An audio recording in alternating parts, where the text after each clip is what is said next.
कविता लिहिण्यामागचं त्यांचं की जीवनात वाटत येणाऱ्या सर्व गोष्टी जे काही आपल्याला मिळाल्या त्या गोड मानून स्वीकाराव्या. प्रत्येक गोष्टीत रडत राहायचं नाही, असंच पाहिजे होतं तसंच मिळालं नाही असं अजिबात करायचं नाही. जे आपल्याला मिळालंय ते गोड म्हणून स्वीकारायचं आणि अवास्तव मागण्या करून त्या पूर्णच होणार नाहीत अशा अवास्तव मागण्या करून आपले आयुष्य दुःखी करून घ्यायचं नाही आणि सतत आनंदाने जगायचं असा संदेश कवयित्री शांता शेळके यांनी या कवितेतून दिलाय. म्हणून मला ही कविता खूप आवडते आणि म्हणून आज मी तुमच्यासमोर सादर करणार आहे. सगळ्यांनी लक्षपूर्वक ऐकायचं आहे. ही कविता तुम्हाला आयुष्यात खूप उपयोगी पडेल असं मला वाटतं. ठीक आहे. कवितेचे बोल आहेत. सहज फुलू द्यावे फुल सहज दरवळावा सुवास, सहज फुलू द्यावे फुल सहज दरवळावा सुवास, अधिक काही मिळवण्याचा करू नये अट्टहास, अधिक काही मिळविण्याचा करू नये अट्टहास, सुवास पाकळ्या पराग देत फुल इतकीच देते ग्वाही, अलग अलग करू जाता काही सुरत नाही. फुल पाकळ्या पराग देत फुल इतकेच देते ग्वाही, अलग अलग करू जाता हाती काही सुरत नाही.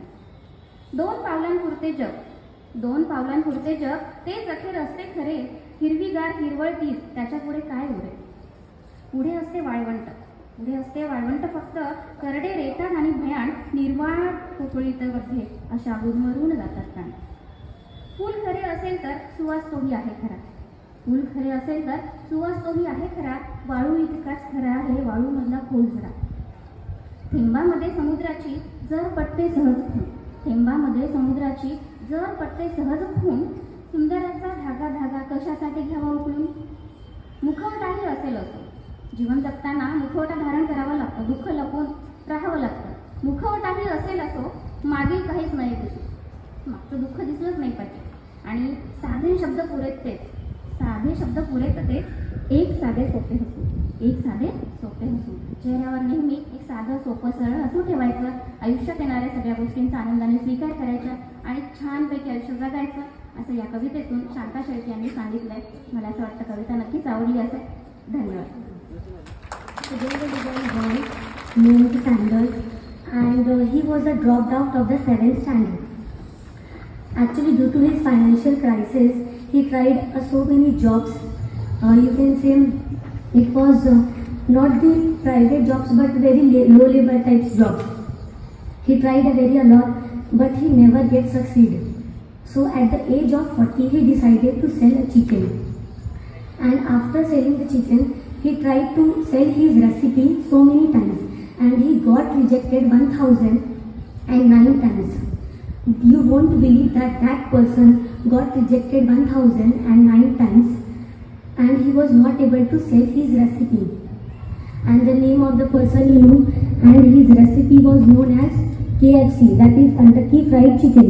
So at the age of 16, he got one very good opportunity where he was able to sell his recipe at the cost of 2 million.